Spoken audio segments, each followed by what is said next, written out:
Welcome to Talking Points. Today we're going to conclude our series on It's the Little Things, a compelling look as to why small things matter. I'm your host, Dr. Stephen E. Gardner, and we're going to get right into this. As we've been talking about, it's the small stuff that we just seem to we've even got books out that says don't sweat the small stuff. Obviously, small does matter. And so what we've learned thus far are some remarkable things about small stuff. For example, we've learned that people who despise the day of small things are easily discouraged and discourage others. We talked about this before, how that not to get twisted about the day where very little is manifested, but to understand that these days do occur. Understand we can't let the fast-paced zeitgeist that we live in to condition us to think that, well, I need to hurry up and get there. Sometimes we have to take the time to smell the roses along the way and to understand that there are going to be pitfalls and there are going to be setbacks, which are simply setups. And if we don't acknowledge that, it's going to be too easy to get discouraged.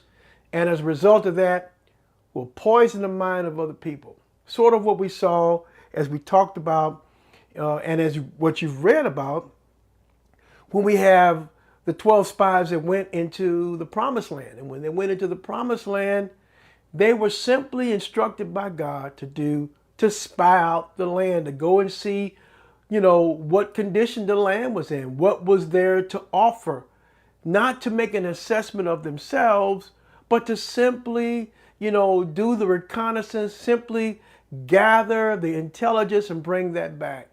What did they do? 10 of those spies came back and said, look, there are giants over there. The land is flowing with milk and honey, but look, we are as grasshoppers in their sight, and they had come to the conclusion that they couldn't do it because they saw themselves in a light that was negative. And in this sense, they were discouraged, and they discouraged others who, when we look at Joshua and Caleb, who made the assessment, their statement said, hey, look, we'd be more than able to do that. They did not look at their small number, but they looked at their big God. Many times we look at the small number and we forget about how big God really is. We learned the last time that our society has taught us to measure greatness by accumulation. We've just experienced the Olympics. What makes a nation great in the Olympics is how many gold medals that they have, or how many medals that they have, period. That's what people are striving for. They're striving for the gold. Am I saying there's anything wrong with that? No. The point that I'm making is that our society has taught us to measure greatness by accumulation. So we look for greatness first by what we see quantitatively instead of qualitatively. We gave a great outline the last time about the difference between quantitative and qualitative. And we also learned that those who place a high value on small efforts generally have a large vision. When you realize that the little things that you are contributing today, are going to pay off big after a while, you have a large vision. And so you're patient and you're able to ride the storm of little efforts. Why? Because your big vision says my small contributions are going to pay off after a while. Well, here's a quote by Matt Bevan, and it says, while it may seem small, the ripple effect of small things is extraordinary. While it may seem small, the ripple effect of small things is extraordinary. But when we think about small things, let's look at science. The science of small things. And one of the most fascinating pieces of technology today is nanotechnology. Well, what is the meaning of nanotechnology? It is the manipulation of materials on an atomic or molecular scale, especially to build microscopic devices such as robots, placing atoms as though they were bricks. Nanotechnology will give us complete control over the structure of matter, allowing us to build any substance or structure permitted by the laws of nature. That's a big deal today, nanotechnology. And it is still unfolding, it's still developing, but it's about the science of small things. It's about those little bitty small things that are able to do something big in a great way. And so we need to pay attention to the small stuff. If the world of science and technology is regarding the science of small stuff, then we need to think about it.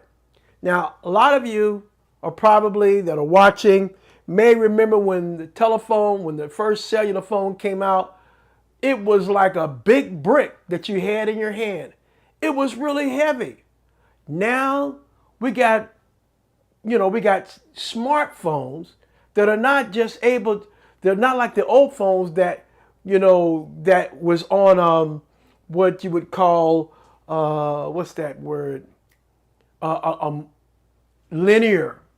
But there's another word for it. It'll come to me. But the idea is that the technology that phones are using today is a whole lot different than the phones of before. We live in a digital age. Back then it was not a digital age. And so the bottom line is now what used to be a whole side of a room to be a computer, now you can have the computer in the size of your hand. Why? That is the science of small things, how small things are matter in the world of technology. People are regarding small things as a way of life, a norm, as it were, being able to work at things at the atomic level, and that's or molecular level. All that's important. The science of small things. We see the science of small things, and now in DNA, especially in forensic science. In forensic science, there was a time that they did not regard DNA. That was not even on the playing field, but now in the science of small things, forensic evidence can look at, the difference between one fingerprint or the one molecular print of one individual and another molecular imprint of another individual, and they can say this was a person that was present, or whatever the case it might be. There are things we can learn. So when we talk about DNA, that's talking about the science of small things that can only be what? Looked at, regarded, and measured by what? A microscope. And so science of small things is a way of really appreciating the stuff that is not necessarily naked to the eye, but it does have an impact. We could talk about other types of things in life where small things matter that we come in contact with every day. We could talk about the Grand Canyon, or we could talk about these caverns where you see these little drops of water that over time are able to produce, a sizable event. Or we can talk about, we could talk about critical mass, where you take the neutron beam and you put it on that atom, and right before it explodes, what does it do? It diminishes in size. Many times we don't understand that sometime before we can explode, before we can explode, what do? We blow up, as it were, or we come out in a higher manifestation. Now, here's one. Here's one for you. Now, you know the story about Gideon. Now, those of you that don't know your Bible stories or just becoming acquainted with the Word of God, there's a story about this guy named Gideon. Now, here at Gideon, and here God was wanting to give Gideon and his army the victory. But in order to have a victory, first of all, you got to assess who your enemy is, and you need to assess your resources, and you need to assess what you would call your inventory, as it were, and you need to assess what kind of enemy is coming at you. They had thousands of people, a lot more than what they had. And yet when they got this assessment, God tells them, he tells Gideon, what I want you to do is to tell everybody that's not ready to fight, basically, you can go home. And so after that happened, what do we see? A lot of people left. Wait a minute now. But the situation, the challenge in front of them had not diminished in size. They still had thousands of people against them. Now they have smaller numbers to work with. And so God basically told Gideon, now I want you to take these that you got left, and I want you to put them to the test. I want you to send these people down to the brook, as it were, and have them to refresh themselves. And those who lap water, those who refresh themselves and look both ways, you set them off to the side. Those who are not observant of others around you, then you set them to the side. Now, when that shakes out, what do you got? You're down. Now Gideon is down to 300. Yet the numbers that are against him had not changed. He has smaller numbers to work with. He has a smaller amount but God says, look, I'm going to work with this smallness here. I'm going to work with this small number of people. Similar to what we see when that neutron beam is put on that atom. Before it explodes, it diminishes in size.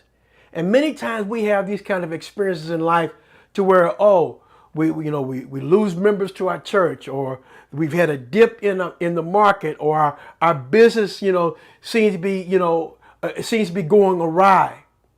But the thing of it is not to, be discouraged by that which is gone awry or that which is diminished, but understand that in the science of small things, especially when it comes to the hand of God, God many times is at work when things are diminishing. Here's a fact. Sometimes we have to be minused before we can be plussed.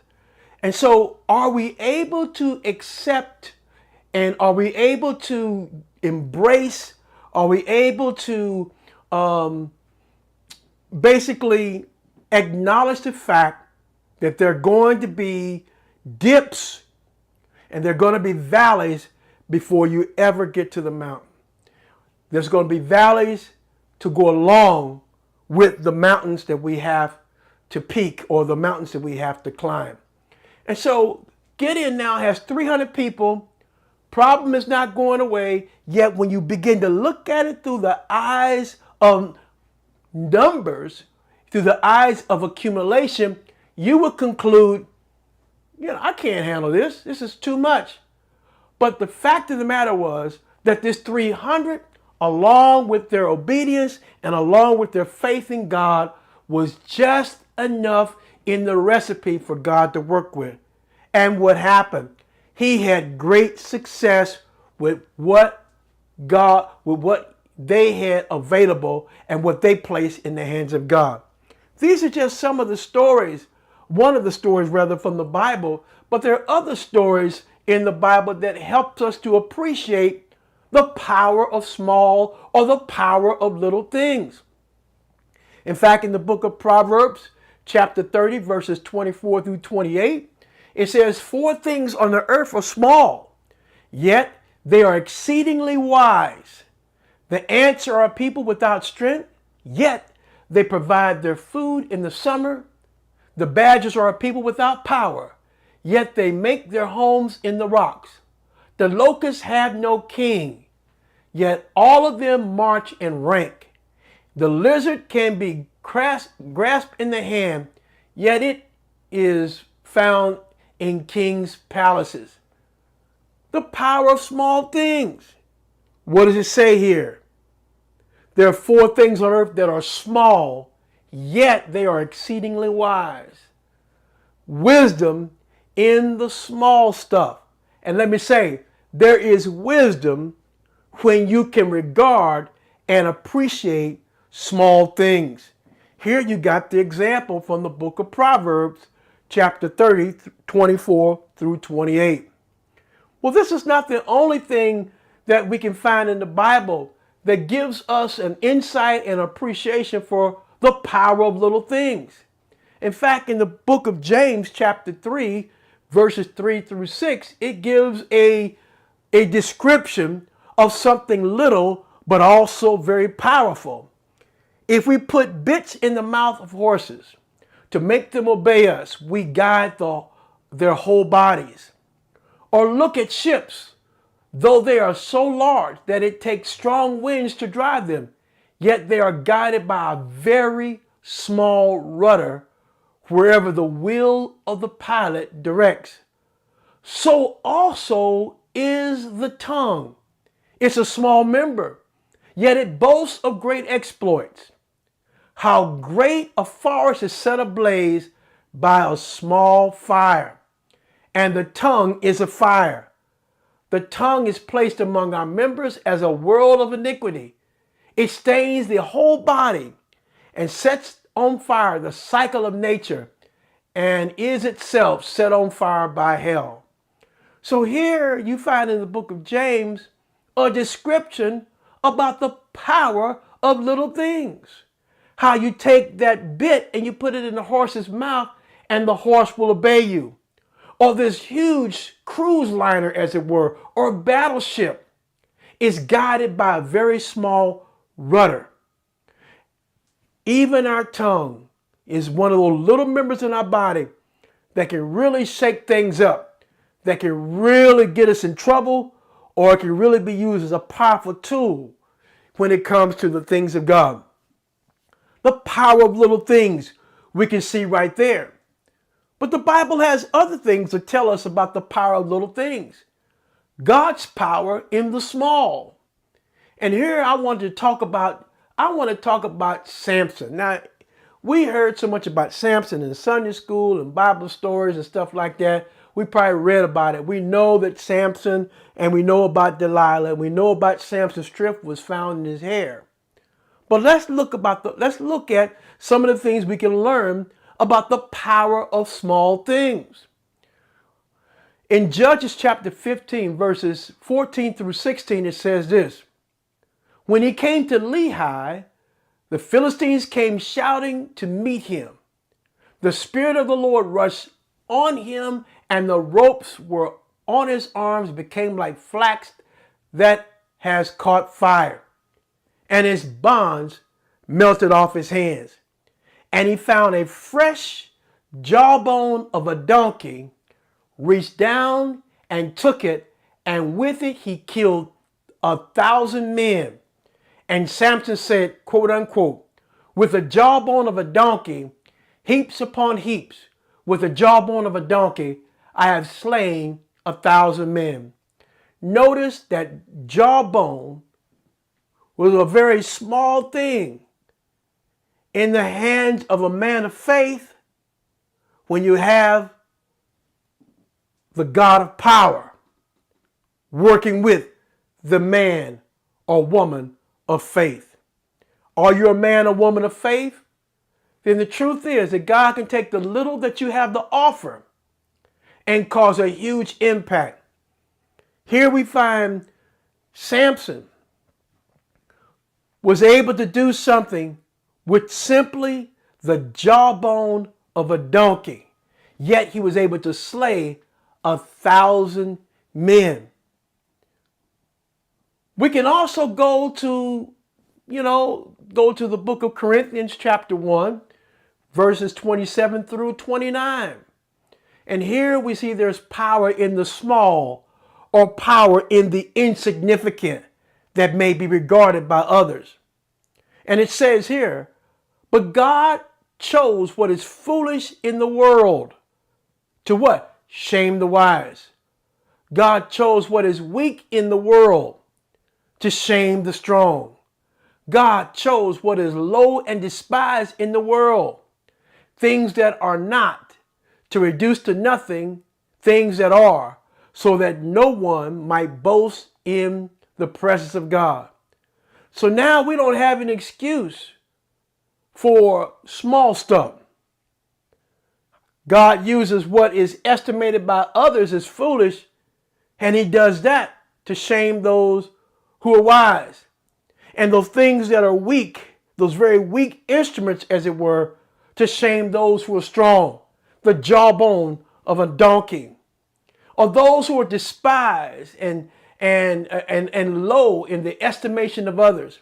Even when it comes to people groups, when you have a people that might be despised or looked upon very negatively, God will use those same kind of people to bring about the kind of exploits in the world.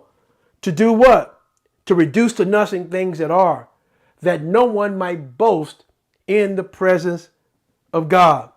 God's power can be seen in these small or insignificant things that he chooses to use, that he can retain his glory. Well, there are other things about God's power in the small, and we can't forget about this one, the widow's pot of oil. And this goes back to the 2 Kings chapter 4, 1 through 7, where we find there's a story of Elisha and this woman. And in this illustration, it's showing how God can provide. It's shown in the case of this poor widow.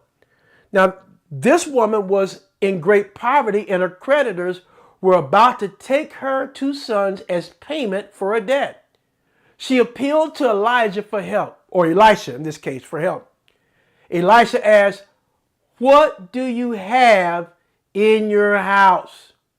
Her answer was, "Nothing really except a small pot of oil." Elisha instructed her to get all the empty vessels you can. Go to your neighbors and borrow all you can.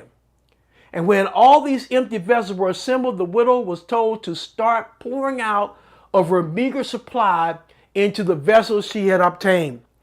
And suddenly she realized that her meager supply filled all the pots. Then she sold the oil and paid her debt. The point is here, the Lord used what she had available. God's power made a small thing very valuable, and she was able to save her 2 sons. Now that's the story. But God used what she had available.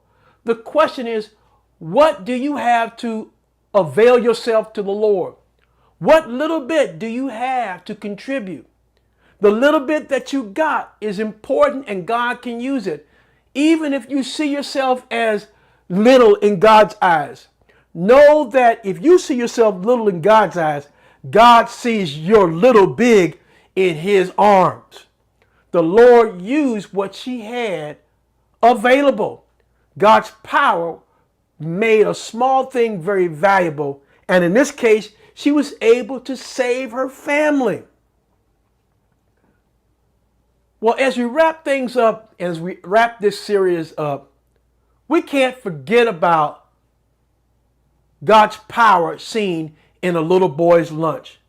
Now, y'all know the story that Jesus had told his disciples to go what? Go and feed these hungry folk that have been following us.